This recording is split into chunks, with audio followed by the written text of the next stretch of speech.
بسم اللہ الرحمن الرحیم۔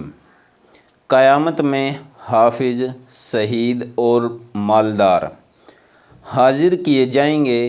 ان لوگوں سے ان کے اعمال کی بابت دریافت کیا جائے گا۔ تو حافظ قرآن عرض کرے گا، میں نے تیری وہ کتاب حفظ کی جو تو نے اپنے رسول پر نازل کی تھی۔ پھر میں اس کتاب کو رات اور دن پڑھتا رہا۔ ارشاد ہوگا، تو جھوٹا ہے، تو نے میرے لیے قرآن نہیں پڑھا بلکہ تو نے اپنی شہرت کے لیے پڑھا تھا، اور جس غرض کے لیے تو نے پڑھا تھا وہ پوری ہو گئی۔ تو دنیا میں قاری مشہور ہو چکا۔ پھر صاحب مال سے دریافت کیا جائے گا، وہ اپنی خیرات اور صداقت کا ذکر کرے گا۔ ارشاد ہوگا، تو کاذب ہے، تو نے اپنی شہرت کے لیے مال خیرات کیا تھا، وہ تجھ کو حاصل ہو چکی اور تو سخی مشہور ہو چکا۔ اس کے بعد شہید سے سوال ہوگا، وہ اپنی موت اور جان سپاری کا ذکر کرے گا کہ الہی میں نے تیرے راستے میں جان دے دی۔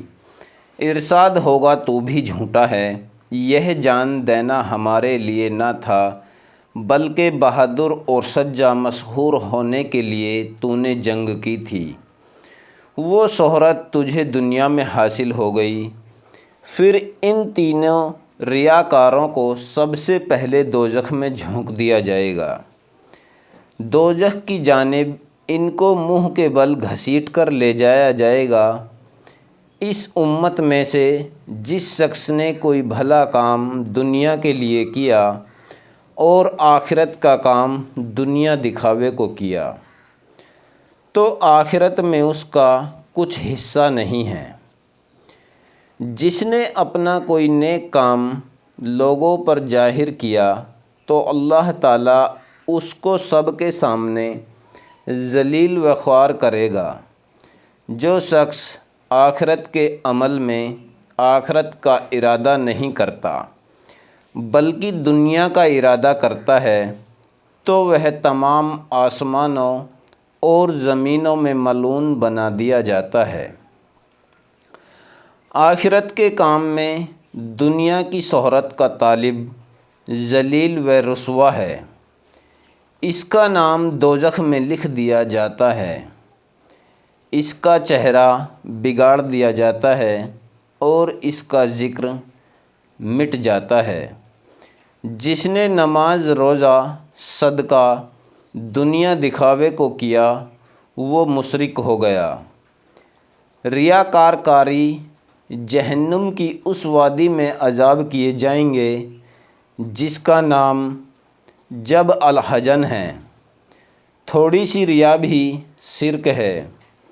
ان کے علاوہ اور بھی بعض حدیث ہیں جو ریاکاروں کی مذمت میں آئی ہیں۔ ریا قلب کا ایک مرض ہے جس کا پتہ لگانا مشکل ہے، اس لیے اس کو شرک خفی فرمایا ہے۔ ریا کی مثال چینٹیوں کی چال سے دی ہے، جس کا مطلب یہ ہے کہ یہ مرض نہایت ہی آہستہ سے قلب میں داخل ہو جاتا ہے۔ بعض دفعہ ریاکار کو خود بھی پتہ نہیں لگتا، اس لیے احتیاطاً مسلمان کو چاہیے کہ وہ یہ دعا پڑھ لیا کرے۔ اس دعا کو امام احمد اور طبرانی نے نقل کیا ہے، اللہم انا نعوذ بک من ان اشرک بک شیئا نعلمہ ونستغفرک لما لا نعلمہ۔